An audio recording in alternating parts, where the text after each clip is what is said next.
একদিন এক মহিলা তার বাড়ির উঠানে এসে দেখলেন ৩ জন বৃদ্ধ ব্যক্তি সেখানে বসে আছেন।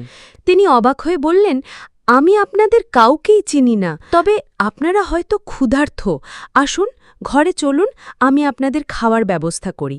বৃদ্ধদের একজন প্রশ্ন করলেন, বাড়ির কর্তা কি বাড়িতে আছেন? মহিলা বললেন, না, তিনি বাইরে গেছেন। তারা বললেন, তাহলে আমরা ভেতরে যেতে পারি না।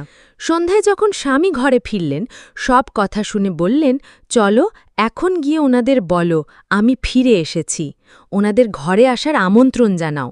মহিলা আবার বাইরে গিয়ে ৩ বৃদ্ধকে ঘরে আসতে বললেন। তারা বললেন, আমরা সবাই একসাথে যেতে পারি না। মহিলা অবাক হয়ে জিজ্ঞেস করলেন, কেন, আবার কি সমস্যা? তাদের একজন উত্তর দিলেন, আমাদের নাম আলাদা, আমি ভালোবাসা, তিনি সম্পদ এবং উনি সাফল্য। এখন আপনি ঘরে যান এবং সিদ্ধান্ত নিন আমাদের মধ্যে কাকে ঘরে ডেকে নেবেন। মহিলা ভেতরে ফিরে সব কথা স্বামীকে বললেন। স্বামী আনন্দিত হয়ে বললেন, চমৎকার, তাহলে আমরা সম্পদকে ডাকি, তাহলেই ধনী হয়ে যাব।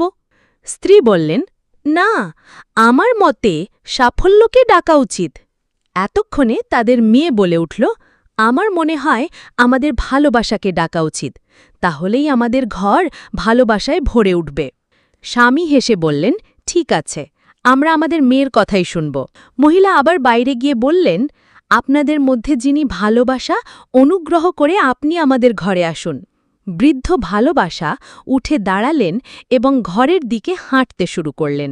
দেখা গেল অন্য 2 বৃদ্ধ, সম্পদ ও সাফল্য, তিনিও তার পেছন পেছন হাঁটছেন। মহিলা বিস্মিত হয়ে বললেন, আমি তো কেবল ভালোবাসাকে ডেকেছি, তাহলে আপনারা দুজনও কেন আসছেন? তারা হাসি মুখে উত্তর দিলেন, যদি আপনি সম্পদ বা সাফল্যকে ডাকতেন তাহলে বাকি 2 জন বাইরে থাকতাম, কিন্তু আপনি যখন ভালোবাসাকে ডাকলেন তখন আমাদের সবাইকেই আসতে হলো। কারণ যেখানেই ভালোবাসা থাকে সেখানেই সম্পদ ও সাফল্য নিজেই চলে আসে। গল্পের শিক্ষা, ভালোবাসা থাকলে জীবনে সব কিছুই আসে, সম্পদও, সাফল্য। তাই প্রথমে ভালোবাসাকে জায়গা দিন। আপনার পছন্দ কোনটি? সম্পদ, সাফল্য নাকি ভালোবাসা?